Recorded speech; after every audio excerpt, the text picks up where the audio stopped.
안녕하세요. 진리를 탐구하는 여러분의 길벗입니다. 오늘 우리는 잠시 일상의 소음에서 벗어나 인간 내면의 가장 깊은 질문 하나를 마주하려 합니다. 우리는 왜 선하게 살려고 노력하는가? 그리고 무엇이 진정으로 우리를 변화시키는가? 이 질문에 대한 답을 찾아 고대 갈라디아 지방으로 시간여행을 떠나보려 합니다. 이 깊은 묵상의 여정을 시작하기에 앞서 만약 오늘 우리의 이야기가 당신의 마음에 울림을 준다면 이 빛을 주변에 나누어 주시길 부탁드립니다. 당신의 구독과 공유는 저희가 이 진리의 탐구를 계속해 나갈 수 있는 가장 큰 힘이 됩니다. 진리를 찾는 모든 분들의 삶에 하나님의 크신 은혜와 평강이 함께하기를 기도합니다. 자, 이제 사도 바울이 뜨거운 마음으로 써내려갔던 한 통의 편지, 갈라디아서의 세계로 들어가 보겠습니다. 이야기의 배경은 이렇습니다. 사도 바울은 갈라디아 지역에 여러 교회를 세웠습니다. 그는 그곳 사람들에게 기독교 신앙의 핵심을 명료하게 전했습니다. 주 예수 그리스도를 믿으십시오. 그러면 구원을 받습니다. 그리고 그 구원의 감격과 결과로서 당신의 삶은 변화될 것이며 하나님의 뜻에 순종하는 아름다운 삶을 살게 될 것입니다. 이것이 복음의 정수였습니다.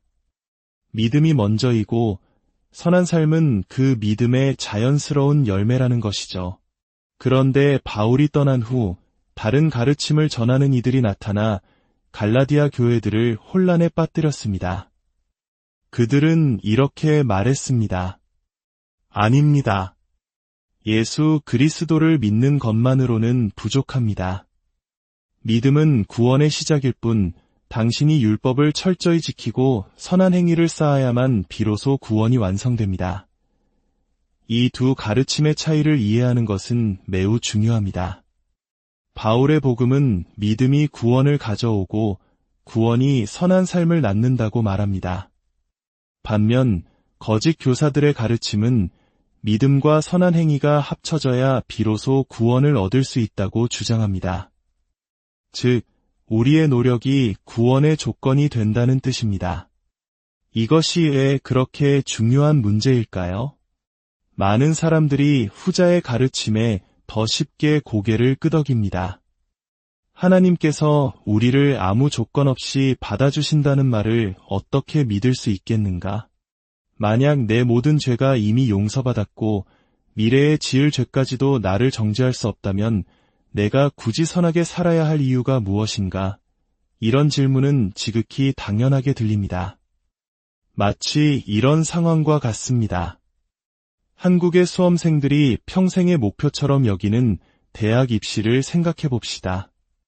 고등학교 3학년 학생이 수능 시험을 잘 치르고 원하는 대학의 합격 통지서를 받았습니다. 입학이 확정된 후 남은 학기 동안 그 학생이 예전처럼 밤을 새워 공부할까요? 아마 아닐 겁니다. 부모님이 왜 공부를 게을리하니? 라고 물으면 학생은 이렇게 답할지 모릅니다. 이미 합격했는데요. 지금 성적은 대학에 반영되지 않아요. 이 논리대로라면 우리가 이미 천국행 티켓을 손에 쥐었다면 남은 인생을 아무렇게나 살아도 괜찮다는 결론에 이르게 됩니다. 이것이 바로 많은 사람들이 오직 은혜로만 구원받는다는 복음을 들었을 때 품게 되는 의구심입니다. 선한 삶을 살게 하는 동력이 사라져버리는 것 아니냐는 걱정이죠.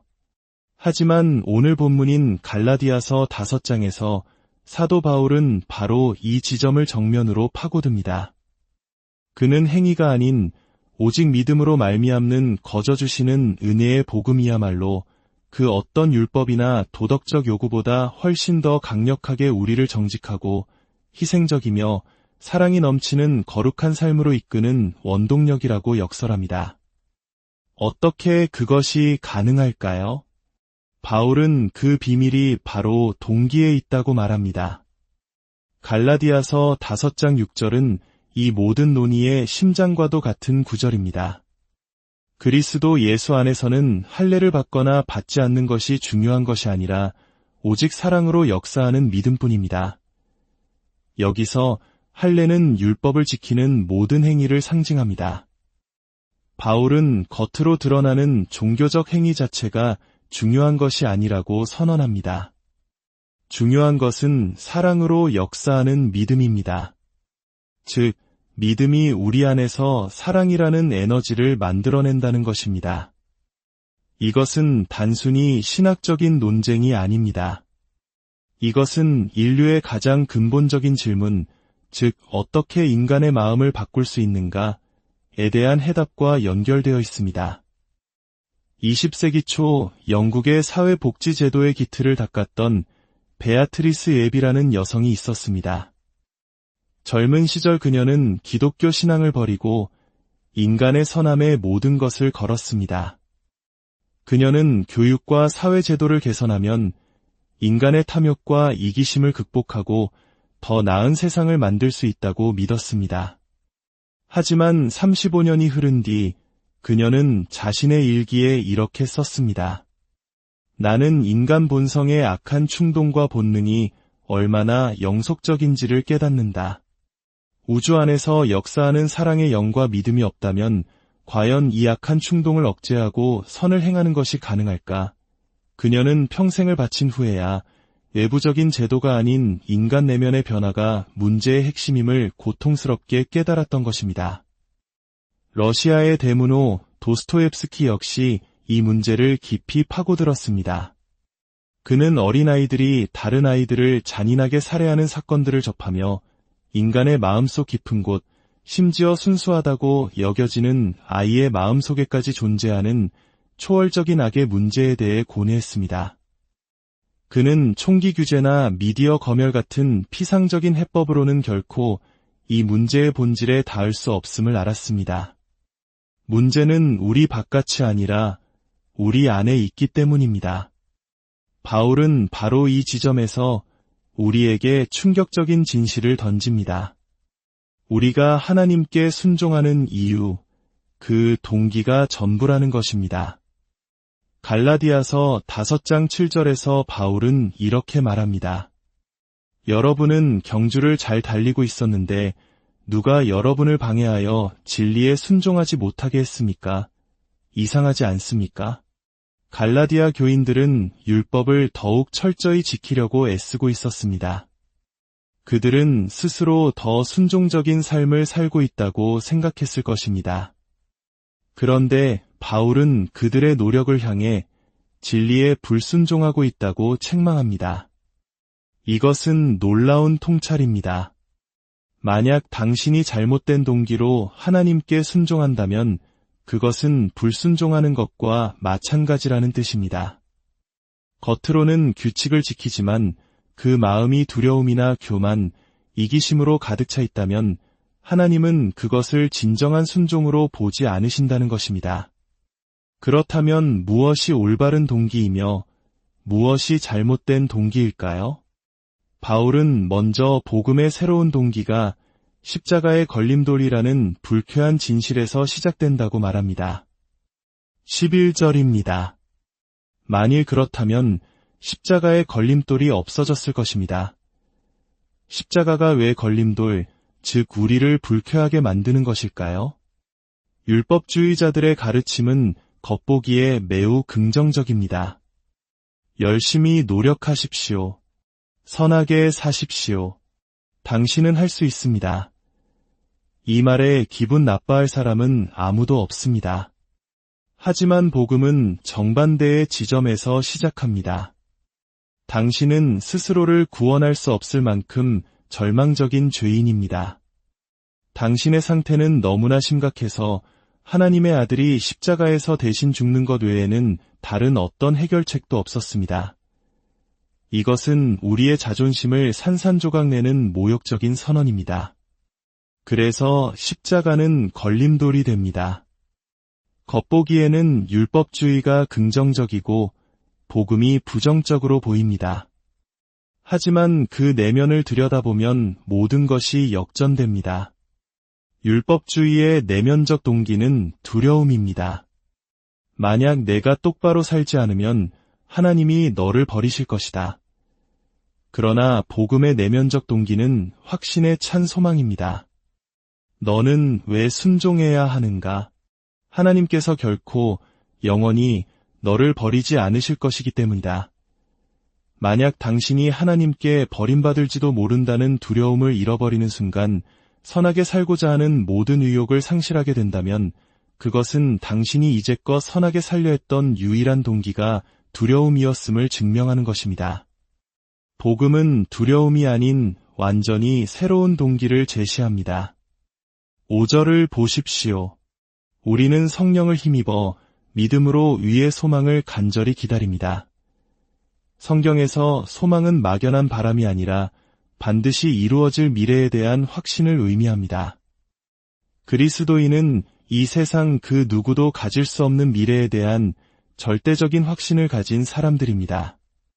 앞으로 우리에게 주어질 영광과 아름다움, 완전한 유로움에 대한 그 뜨거운 기대로 심장이 뛰는 사람들입니다. 두려움의 정반대편에 있는 이 소망이 어떻게 우리를 변화시킬까요? 이대한 신학자 조나단 에드워즈는 이 과정을 이렇게 설명했습니다.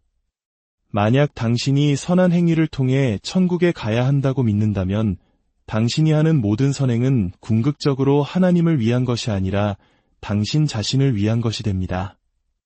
길에서 어려운 사람을 돕는 행위조차도 그 사람 자체를 사랑해서가 아니라 그 행위를 통해 자신의 구원을 확보하려는 이기적인 동기에서 비롯될 수 있다는 것입니다.